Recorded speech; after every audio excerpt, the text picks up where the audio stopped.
sin ser menos importante, de hecho muy importante. Vamos a mirar una visión desde la responsabilidad, desde la afectividad, que es claramente importante. Y vamos a cerrar hacia las 11 de la mañana con, creo que es la mejor de las exponentes hoy. Valerie Hurtado es una de nuestras pacientes Debra.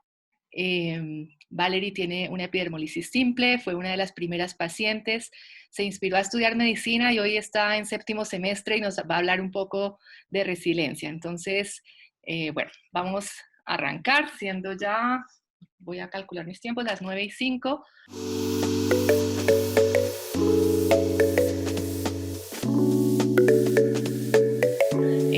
Vamos a hablar un poquito de una palabra un poco larga que puede parecer difícil, pero en realidad va a ser muy fácil y lo más importante es que quiero que sea muy práctica para todos ustedes. Vamos a hablar de psico-neuro-inmunología para héroes con piel de mariposa y sus familias.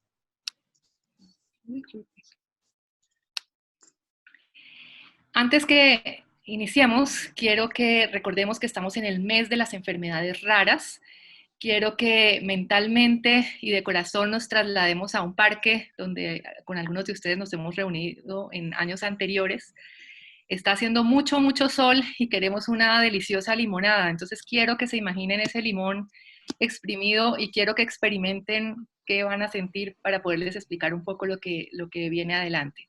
Piensen en ese limón delicioso en una tarde que está muy, muy caliente y en la que estamos todos reunidos. La psiconeuroinmunología, entonces, es una palabra compuesta que implica, es una ciencia, básicamente. Esto está basado en cosas científicas, en donde vamos a tener una parte psicológica, cómo impacta la parte neurológica, que ya es todo lo que tiene que ver con las células que componen nuestro cerebro y sus conexiones, con la parte endocrina, que es todas las glándulas que nosotros tenemos, y con la parte de inmunología o de las defensas. Y aquí es clave este concepto, no solo desde el punto de vista de la epidermolisis, sino de cualquier condición crónica e incluso cualquier paciente sano que potencialmente pueda solucionar sus cosas a partir de herramientas que nos da esta ciencia. Esta ciencia entonces se basa, digamos que el doctor que la crea, que se llama George Salomon, la crea a finales de los años 90. Sin embargo, hay otros científicos que han descrito procesos que la respaldan desde los años 70. Él, a partir de un terremoto que hay en Estados Unidos, empieza a hacer grupos de pacientes en donde mira a quienes se les cayó la casa y están muy afectados o quienes se les cayó la casa y están muy fuertes para reemprender. Podemos pensarlo en algo cercano como lo que ocurrió en San Andrés, o personas que no les pasó nada a su casa y que no tuvieron ningún fallecido cercano ni nada, que se les rompió un florero y están tremendamente afectados. Y hace un estudio de la parte del sistema de las defensas, un examen de sangre en donde medimos los glóbulos blancos o leucocitos, que son todas esas células que nos defienden de patógenos, es decir, virus, bacterias, hongos que están hacia afuera, o de condiciones internas que puedan hacernos daño. Y lo que concluyó es que las personas que tienen mejor resiliencia o mejor capacidad de enfrentar las dificultades mantienen muy altos o buenas su sistema inmunológico. Entonces se empiezan a hacer muchos estudios de cómo esa ciencia puede aportar a toda la humanidad. Entonces esto implica que hay una conexión directa. Cuando uno habla de estrés, no es el estrés como por decir un diagnóstico que no existe, que es como un fantasma, no. ¿Cómo afecta ese estrés? ¿Cómo afectan esas emociones al sistema nervioso? El sistema nervioso está compuesto por unas células que se llaman neuronas y las neuronas se comunican una entre otra emitiendo unas sustancias que se reciben por la otra neurona y eso tiene unas reacciones implícitas que van a ir de unas zonas del cerebro glandulares que se llaman hipotálamo hipófisis, que a su vez van a estimular otras glándulas que se llaman las glándulas suprarrenales, y esto genera una liberación hormonal que permite cosas maravillosas y cosas no tan buenas. ¿Qué hay que hacer? Darle predominio a las cosas favorables que nos da el cuerpo tan maravillosas para defendernos de los agresores. Así las cosas, no podemos ser, la epidermolisis no es un problema de una herida, ni la fractura de Juan es el problema del hueso que se le partió en su moto, que se fracturó, ni el problema de otra persona es la diabetes, sino todo está absolutamente conectado, espíritu, cuerpo, mente, y solo si los tres parámetros están armónicos podemos tener una vida saludable o con capacidad de volverse saludable en caso de que podamos enfermar. Las emociones entonces es lo que rige al ser humano en general, para bien o para mal. Cualquier acción que realicemos siempre está, digamos que, inspirada en una emoción. Entonces, lo veíamos algunos en una película que proyectamos alguna vez de los procesos de los sentimientos, de cómo la tristeza, la rabia, la ira, la alegría, la duda, están siempre presentes para hacer cualquier cosa. Si voy a presentar un examen puedo tener un poco de miedo, si acabo o si tengo una curación es probable que tenga un poco de dolor y de rabia por tener esta condición. Si me gradúo del colegio o tengo un gran logro como los que Valerie va a exponer más tarde con el protagonismo de alguno de ustedes, pues va a tener mucha alegría. Y la clave está en que yo no me pegue o me quede adicto a una emoción en particular. La idea es que haya siempre un parámetro de equilibrio y qué herramientas podemos tener para mantener ese equilibrio. Si yo me quedo todo el tiempo pensando, ¿por qué a mí me tocó esta condición? Yo, pobrecito yo, lo que yo necesito es que todo el mundo me ayude, pero yo no hago nada por autosalvarme. Literalmente me quedo adicta y ahí se van a generar una serie de sustancias a nivel del sistema nervioso que hacen que yo sienta placer, puede que no consciente, pero sí inconsciente, similar al que produce la heroína, que es una droga pues, de la que usan los drogadictos. Esa droga genera adicción porque genera unas sustancias o estimula unas sustancias en el cuerpo que generan placer. Algunas personas sienten placer de sentirse minusválidas y entonces todo el tiempo están tristes esperando que les ayuden y como que no se mueven de esa zona. El hecho de no moverse en esa zona hace que mi cuerpo y mis células estén liberando una cantidad de sustancias eh, y, y, y, parámetros incluso de energía que pueden ser medidos en el cerebro a través del electroencefalograma, que van a afectar o a bloquear mi sistema de las defensas. Y cuando hay una condición como la epidermolisis, pues claramente no es una situación favorable. Entonces la invitación es a que todas las emociones no son buenas ni malas, simplemente son emociones. Pero el objetivo es que no nos quedemos pegados a la rabia o a la tristeza o incluso a la alegría, porque si estamos todo el tiempo alegres, pues como que perdemos la connotación de la realidad que nos rodea. Esto se puede medir y por eso es que les digo que está basado en la ciencia y en parámetros científicos. Nosotros en el cerebro tenemos unas ondas eléctricas que se pueden medir con un electroencefalograma y producimos unas ondas distintas cuando estamos despiertos, cuando estamos dormidos, cuando estamos tranquilos o cuando estamos en extrema calma, en meditación, en oración. Esas ondas cambian y están armónicas unas entre otras. Pero si yo estoy estresado en un momento dado, esas ondas se pueden desordenar. Esto en términos eléctricos. En términos de un examen de sangre, podríamos ver que, por ejemplo, si a un grupo de personas con un problema que se llama diabetes, que es una condición que afecta el parámetro de la regulación del azúcar en la sangre, las ponen a ver una película, una comedia buenísima y están riéndose y están alegres, como incluso después de comer mejoran sus niveles de azúcar en la sangre por el solo hecho de tener un bienestar general en su espíritu, en su mente y en sus emociones. Y eso también se puede medir en los neurotransmisores, que son las moléculas que implican la comunicación entre una neurona y otra, que son las que componen nuestro sistema nervioso. Y todo esto está estrechamente articulado, por eso hay que tener cuidado con cada una de las emociones que tenemos en el día a día. Así las cosas, tanto el estrés emocional, por ejemplo, cuando hay un diagnóstico de epidermolisis, esto causa un choque para los papás, porque ven un equipo médico que probablemente no conozca la enfermedad, porque vean un bebé que nació con un área expuesta, sin piel. Eso, pues digamos que bloquea mucho la situación.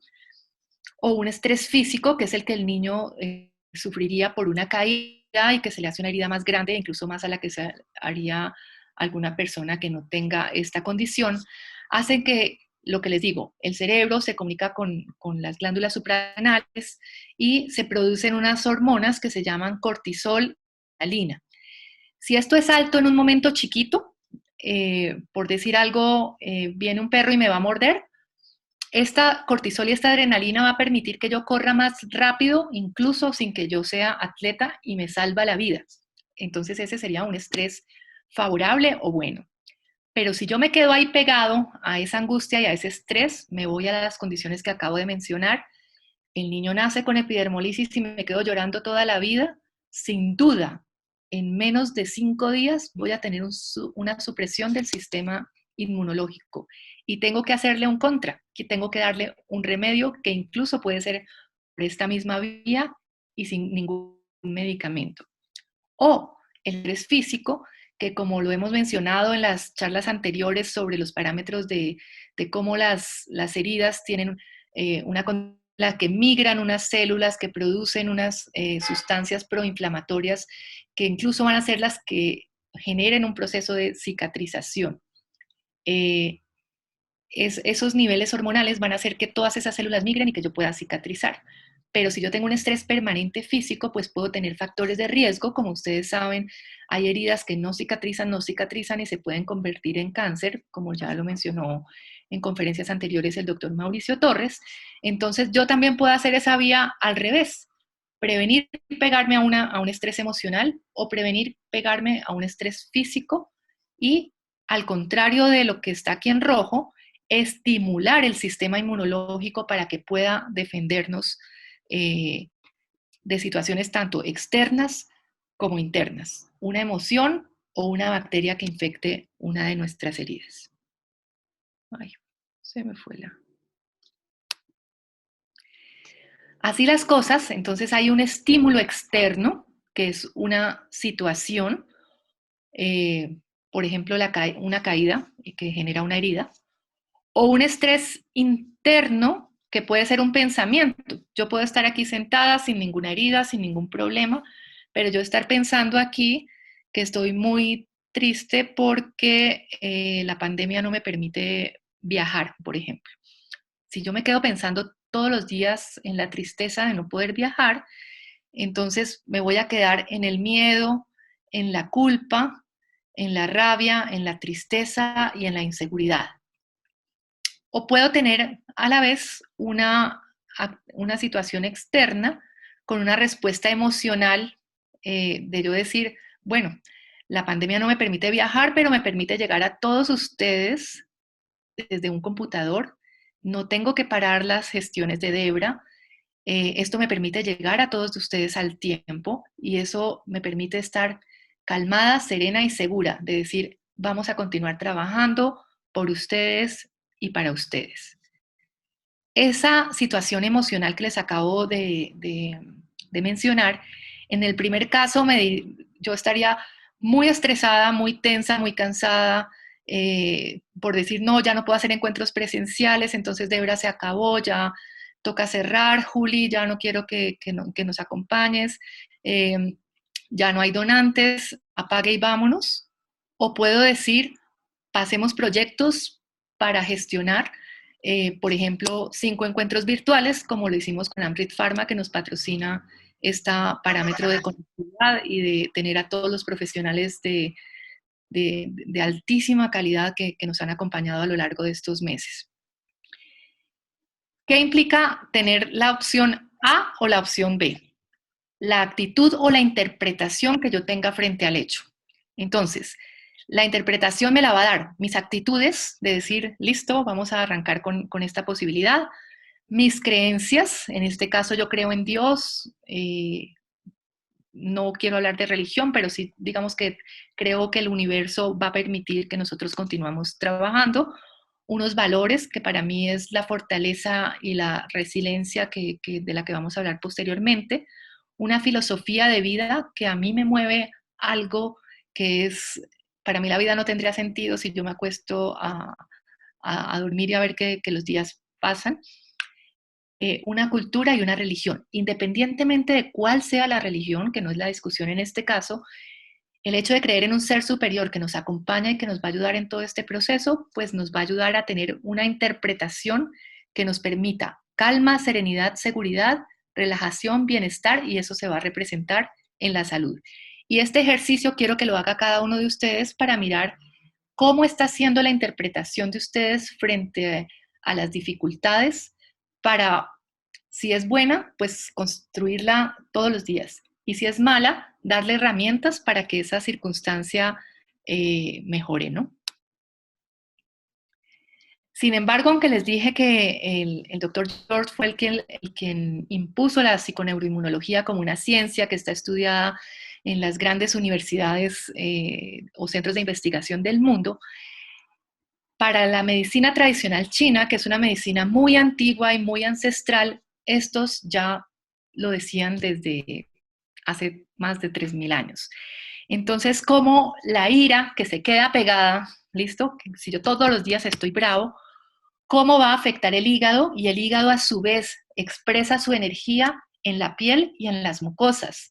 Aquí quiero hacer un énfasis grandísimo porque es lo que a ustedes más les afecta.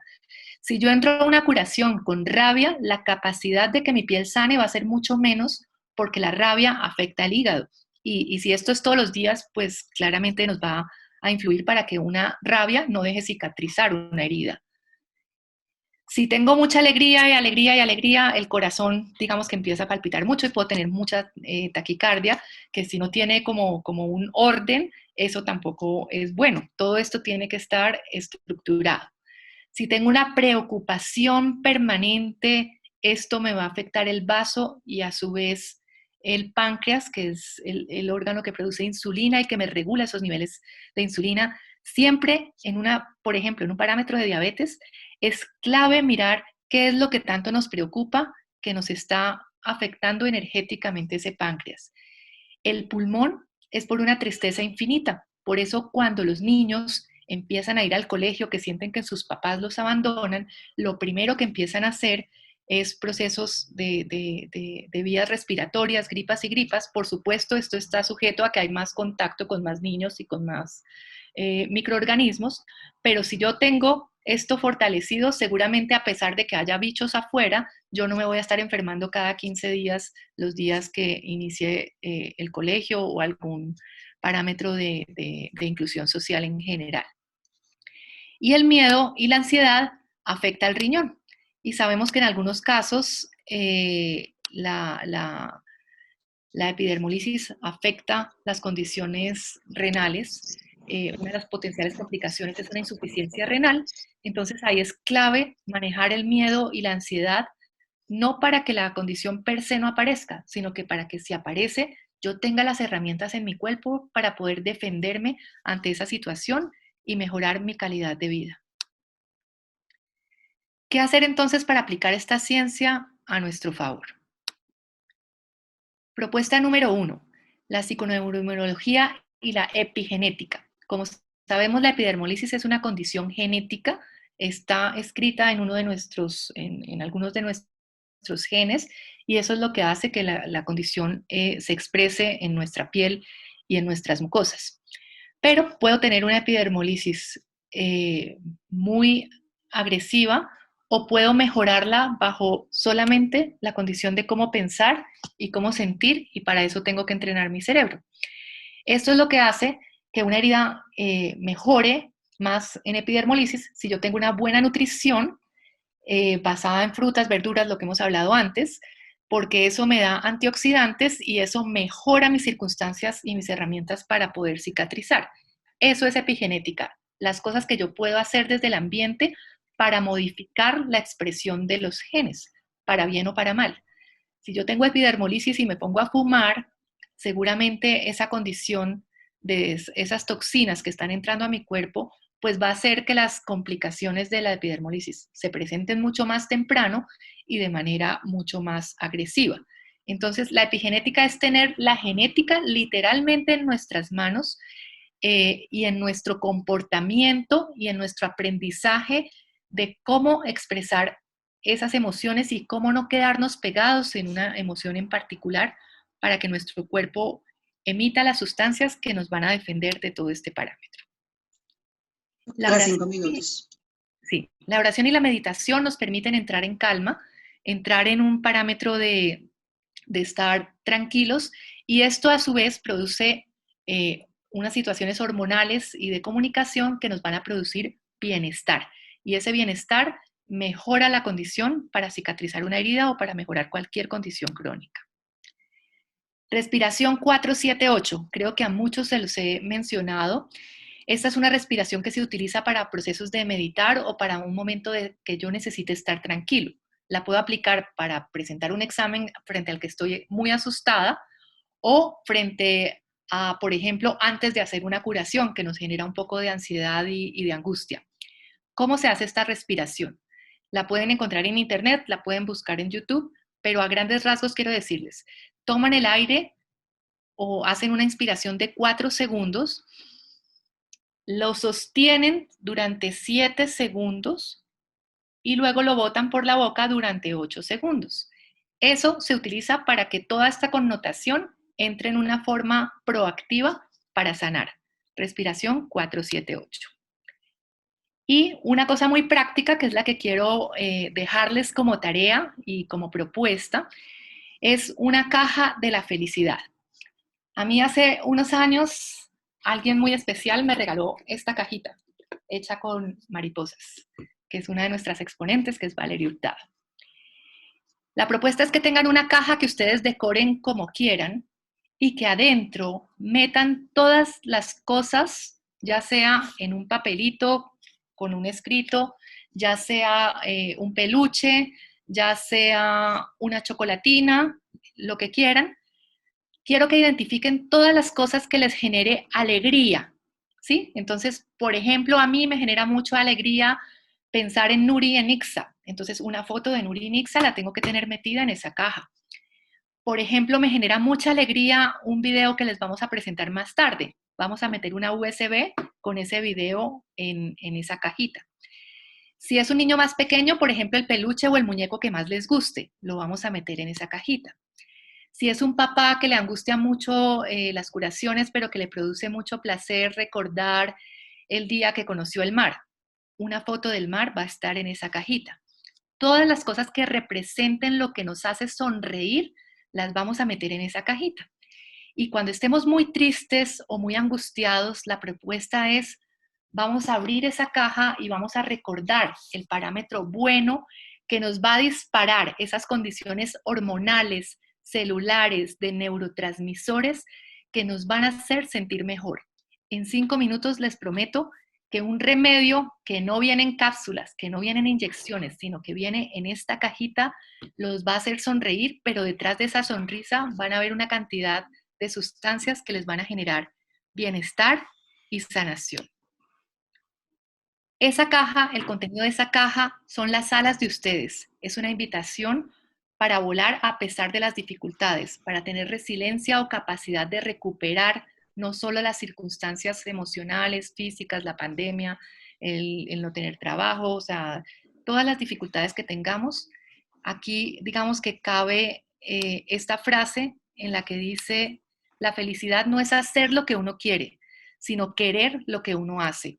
Nos la dice Jean-Paul Sartre y pienso lo clave es que me guste lo que yo estoy haciendo y seguramente eso va a generar una cantidad de cosas en nuestro cuerpo y en nuestra inmunohistoquímica que nos van a generar una mejor calidad de vida y un mejor vivir.